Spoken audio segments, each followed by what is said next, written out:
आप देख रहे हैं प्रवीण टीवी न्यूज।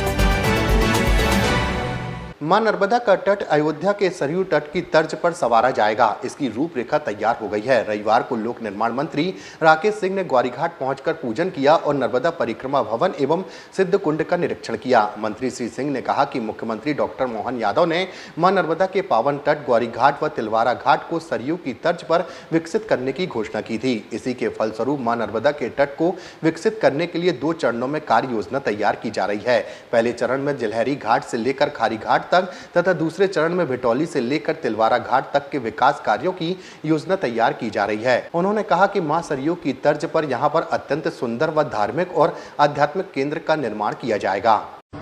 कि मां नर्मदा जी के पवित्र तट जबलपुर में ग्वारी घाट, खारी घाट और इससे जुड़े हुए भटौली और तिलवारा घाट, इन सभी को सरयू की तर्ज पर विकसित करने की दिशा में हम आगे बढ़ेंगे। ये हमारी घोषणा भी थी। माननीय मुख्यमंत्री जी ने इसको लेकर मंच से बाकायदा घोषणा भी की थी और उस दिशा में तेजी के साथ में काम चल रहा है।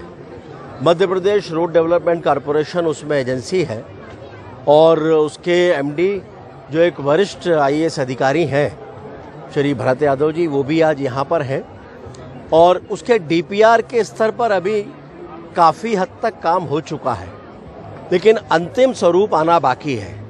और उसी दृष्टि से एमपीआरडीसी, पीडब्ल्यूडी और हम सभी लोग आज यहाँ पर निरीक्षण के लिए आए हैं ताकि इसको अंतिम रूप देके एक वॉक थ्रू के रूप में जबलपुर की जनता के सामने हम रख सकें और उसके बाद इस काम को करने की दिशा में आगे बढ़ सकें।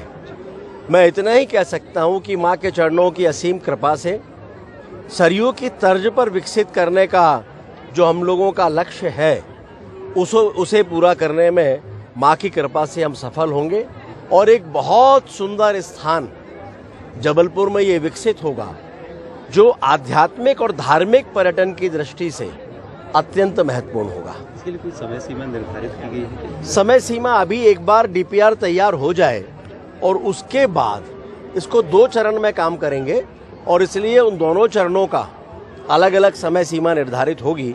लेकिन जब तक डीपीआर अंतिम रूप नहीं लेता तो समय सीमा निर्धारित करने में थोड़ा कठिनाई होगी, लेकिन जल्दी ही हम लोग इस काम को प्रारंभ करने जा रहे हैं। एक बेहद मक्कार, धोखेबाज, एक देश के जो राजनीतिज्ञ हैं उनसे इस वक्त हमारा देश जूझ रहा है।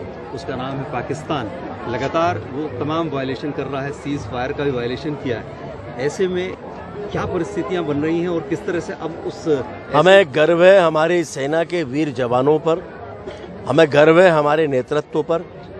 पाकिस्तान की कमर तोड़कर सीज फायर का जो निर्णय किया था वो एकदम उचित है, क्योंकि युद्ध के उन्माद में देश का नुकसान नहीं किया जा सकता और इसलिए हमारी सेनाओं ने माकूल जवाब दिया है और समय आने पर फिर जवाब मिलेगा।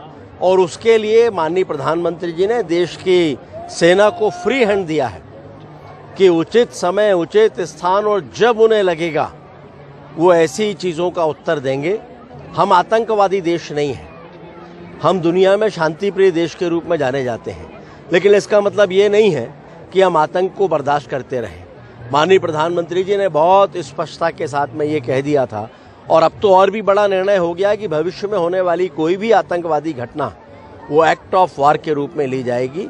लेकिन ये आवश्यकता है इस समय पूरे देश के लोगों को एकजुट रहने की, एक स्वर में बोलने की।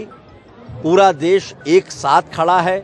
दुनिया में कहीं भी इस तरह का कोई संदेश नहीं जाना चाहिए कि जिसके कारण से हमारी सेनाओं का मनोबल कमजोर हो। गृहमंत्री राजनाथ सिंह जी ने आज देश को एक बड़ी उपलब्धि दी है। लखनऊ में जो ब्रह्मोस प्रोडक्शन यूनिट है उसका उन्होंने वर्चुअली उद्घाटन किया। ये संकेत है कि देश कितनी तेजी के साथ में मजबूत हो रहा है। न केवल सीमाओं की सुरक्षा बल्कि तकनीक के मामले में दुनिया में उच्चतम देशों में एक हमारा नाम अब शामिल हो चुका है और स्वाभाविक है कि इस तरह की गतिविधियां और इस तरह के कार्य भारत की सेना को और भारत को विश्व मंच पर मजबूती प्रदान करेंगे।